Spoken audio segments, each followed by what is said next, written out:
Hello friends, मेरा नाम है हिमांशु नंदवानी और मैं आ गया हूं आपके लिए एक और वीडियो लेकर इकोनॉमिक्स के ऊपर। आज का वीडियो भी एग्जाम पॉइंट ऑफ व्यू से बहुत ज़्यादा इंपॉर्टेंट है। अगर आप वीएनएसयू के स्टूडेंट हैं और अगर आप बीकॉम कर रहे हैं तो ये स्पेसिफिकली वीडियो आपके लिए है, क्योंकि ये पिछली 6 साल से हर साल एग्जाम में पूछा जाता है सेम 6 में इकोनॉमिक्स सब्जेक्ट्स में। ठीक है, तो चलिए स्टार्ट करते हैं आज का वीडियो। आज की वीडियो का टॉपिक है NABARD, that is national bank for agriculture and rural development. अच्छा, सबसे पहले मैं आपको इस वीडियो में बताऊंगा कि नाबार्ड जो बैंक है वो क्यों फॉर्म हुआ था, कौन से एक्ट के अंदर फॉर्म हुआ था और इसका मेन फंक्शन क्या है। तो चलिए वीडियो स्टार्ट करते हैं। सबसे पहले अगर आप देखेंगे तो कौन सी कमेटी के अंदर ये नाबार्ड को फॉर्म करने की बात हुई थी, वो है बी सीवरमन कमेटी। क्या? बी सीवरमन कमेटी में ये एक्ट पास हुआ था कि हाँ भाई, नाबार्ड करके एक बैंक बनाया जाएगा जिसका मेन मकसद होगा एग्रीकल्चर और रूरल डेवलपमेंट का प्रोग्रेस कराना। इन द सेम वे ये एक्ट कौन सा था, तो national bank for agriculture and rural development act 1981। ये आपको एमसीक्यू के फॉर्म में पूछ सकते हैं।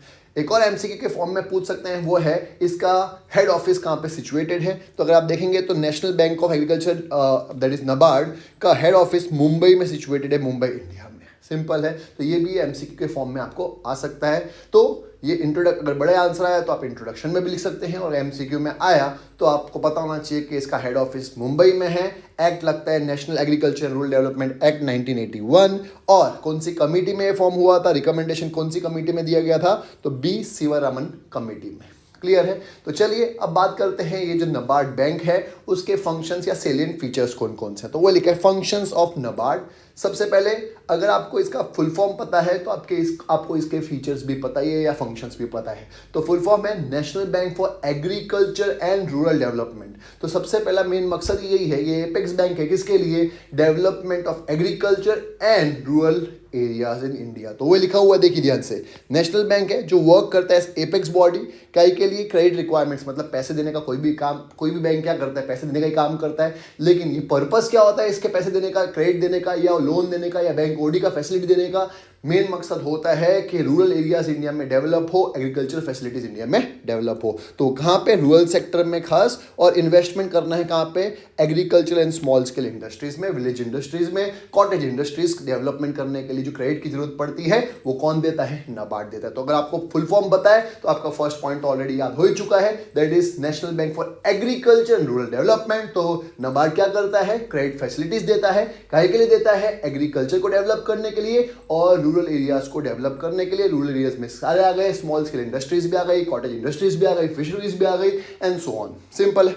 दूसरा अगर आप देखेंगे तो वो लोन देता है, काय के लिए, स्मॉल स्केल इंडस्ट्री को देता है, लेकिन कौन से पीरियड के लिए, स्मॉल अमाउंट पीरियड के लिए, दैट इज शॉर्ट टर्म भी देता है, मीडियम टर्म भी देता है और लॉन्ग टर्म लोन्स भी देता है। तो वो लिखा है the bank provide short term loans, medium term loans and long term loans to state cooperatives. जो दूसरे बैंक्स होते हैं जो ग्रास रूट लेवल पे काम कर रहे हैं उनको भी तो फंडिंग चाहिए, तो उनको फंडिंग कौन देता है, नाबार्ड देता है। आरआरबीज का मतलब होता है रीजनल रूरल बैंक्स, तो आगे आएगा, उनको भी लोन्स देते हैं। Land development banks, commercial bank, सबको। कहने का मतलब अगर नाबार्ड के पास आप डायरेक्टली फार्मर लोन लेने नहीं जा सकते तो वो क्या करेगा, नाबार्ड क्या करेगा, छोटे छोटे बैंक हैं जो प्राइमरी कोऑपरेटिव सोसाइटी बैंक है, कोऑपरेटिव सोसाइटीज है, आरआरबीज है, लैंड डेवलपमेंट बैंक है, उनको लोन दे देगा, उनको फंडिंग दे देगा और उनके थ्रू वो फार्मर्स को फंडिंग दे देगा। रूरल कोऑपरेटिव सोसाइटीज को डेवलप करने के लिए लोग जो चाहिए, स्मॉल स्केल इंडस्ट्रीज को डेवलप करने के लिए फंडिंग चाहिए, तो वो बैंक्स उनके थ्रू दे सकते हैं। तो मतलब नाबार्ड छोटे बैंकों को लोन देता है, और छोटे बैंक्स किसको लोन देते हैं, जो भी नीडी होते हैं, जो डायरेक्ट कांटेक्ट में बैंक्स के आ सकते हैं उनको। तीसरा, the bank gives long term assistance to state government. अब गवर्नमेंट को भी तो फंडिंग चाहिए, वो कहाँ से लाएंगे, तो नाबार्ड स्टेट गवर्नमेंट को भी फंडिंग देता है अप टू 20 ईयर्स का के लिए, ताकि वो फंडिंग रेज कर सके।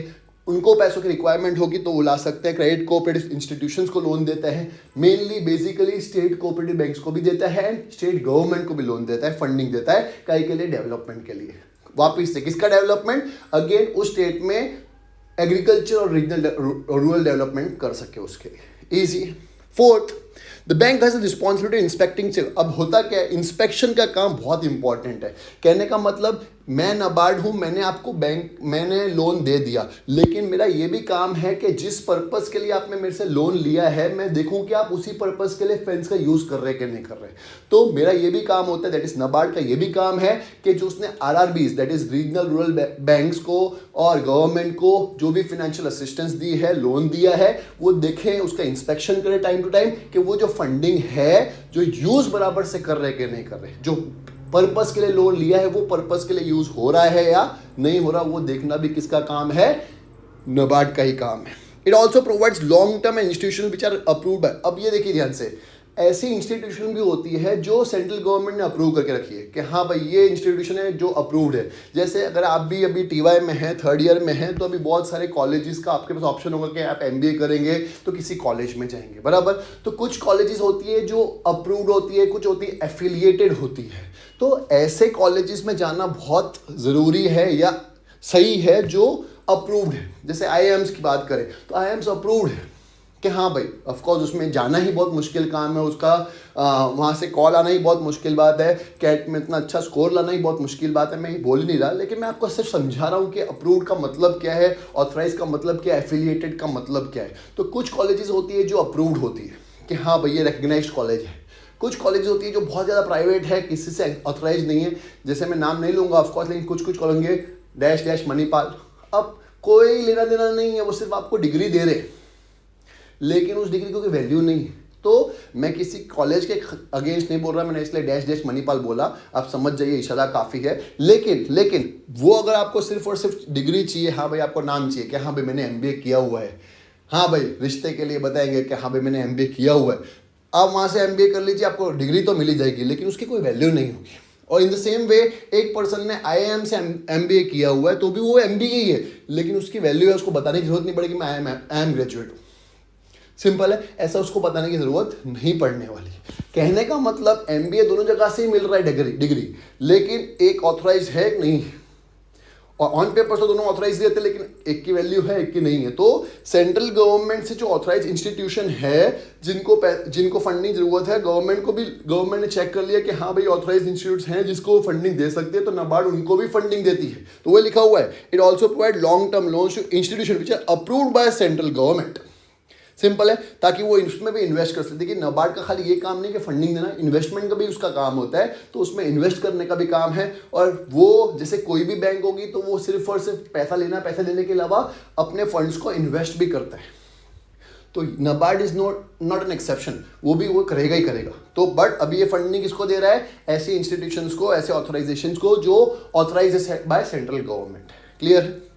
आगे देखेंगे तो bank also coordinate the activities of state government planning commission. अब बहुत सारी इंडिया में इंस्टीट्यूट्स है, जैसे प्लानिंग कमीशन हो गई, स्टेट गवर्नमेंट हो गई, सेंट्रल गवर्नमेंट हो गई, तो इनके सारे के सारे जो काम होते हैं उनके साथ कोऑर्डिनेट करने का काम भी नाबार्ड करता है, क्योंकि नाबार्ड एक एपेक्स बॉडी है, मतलब RBI के नीचे सबसे बड़ी जो अथॉरिटी बोलते हैं वो नाबार्ड है। तो वो क्या करता है, कोऑर्डिनेट करता है, किसके साथ, सेंट्रल गवर्नमेंट के साथ भी करता है, स्टेट गवर्नमेंट के साथ भी करता है, प्लानिंग कमीशन के साथ भी करता है, ऑल अदर जो भी इंडियन लेवल पे या स्टेट लेवल पे इंस्टीट्यूशंस काम कर रहे हैं सबके साथ कोऑर्डिनेशन में रहता है, which are interested with the development of small scale. जो मेन पर्पस वापस से फुल फॉर्म आ गया, small scale industries, rural industries, agriculture को डेवलप करने में लगी हुई है। मतलब नाबार्ड का ये भी काम है कि वो कोऑर्डिनेट करे, किसके साथ कोऑर्डिनेट करे, स्टेट गवर्नमेंट के साथ, सेंट्रल गवर्नमेंट के साथ, प्लानिंग कमीशन के साथ, और ऐसी सारी इंस्टीट्यूशन के साथ जिनका मेन पर्पस क्या है, small scale industries, rural industries और एग्रीकल्चर को डेवलप करना। क्लियर है? तो उनके साथ कोऑर्डिनेशन में रहेगा और पॉलिसी फॉर्म भी उसके हिसाब से करेगा। आगे bank also maintain research and development fund, वो और भी फंड भी इकट्ठा करता है ताकि वो रिसर्च एंड डेवलपमेंट में पैसा लगा सके, in order to promote search in agriculture, ताकि रिसर्च हो सके एग्रीकल्चर में, रूरल इंडस्ट्रीज में, एग्रीकल्चर के अंदर ज़्यादा रिसर्च हो सके, कैसे हम लोग ज़्यादा अच्छे से डेवलप कर सकते हैं। And also formulate the design projects suit the requirement of different area, अलग अलग डिफरेंट एरियाज के रिक्वायरमेंट को मीट कर सके, उतनी फंडिंग चाहिए होती है, वो फंडिंग का बंदोबस्त भी कौन करता है, नाबार्ड करता है। तो यहाँ पे क्या हो गया, वो फंड क्रिएट करता है काई के लिए, रिसर्च एंड डेवलपमेंट करने के लिए, कैसे हम लोग रिसर्च कर सकते हैं, डेवलपमेंट कर सकते हैं, किस चीज में स्पेसिफिकली, एरिया कौन सा बोला हो गया है, एग्रीकल्चर और small scale industries, rural industries को डेवलप करने के लिए, नई नई टेक्नोलॉजी लाने के लिए। देखो रिसर्च क्यों की जाती है, एप्पल रिसर्च में इतना पैसा क्यों डालता है, सैमसंग रिसर्च में क्यों डालता है, ताकि वो नई नई चीज़ें ला सके। वैसे नाबार्ड भी बहुत सारी पैसा फंड क्रिएट करता है ताकि वो रिसर्च में पैसा लगा सके, कैसे एग्रीकल्चर में रिवॉल्यूशन ला सकते हैं, नए रिफॉर्म्स ला सकते हैं।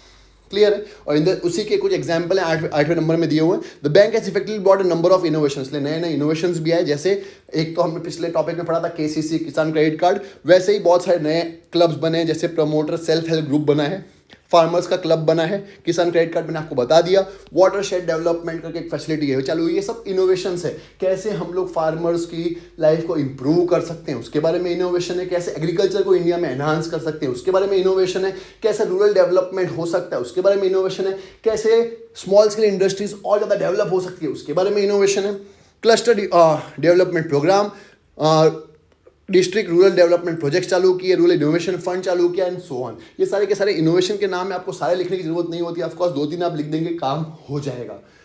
एकदम इजी सा फंक्शन था, नबार्ड के फंक्शंस थे। आंसर मैंने आपको बता ही दिया, एग्जाम में हर बार पूछते ही हैं, तो प्लीज इस आंसर को मत छोड़िएगा। अगर आपको लगता है मेरा वीडियो इफेक्टिव है तो अपने फ्रेंड्स के साथ जरूर शेयर करिएगा। मिलते हैं नेक्स्ट वीडियो में, तब तक पढ़ते रहिए मेरे साथ साथ। Bye bye.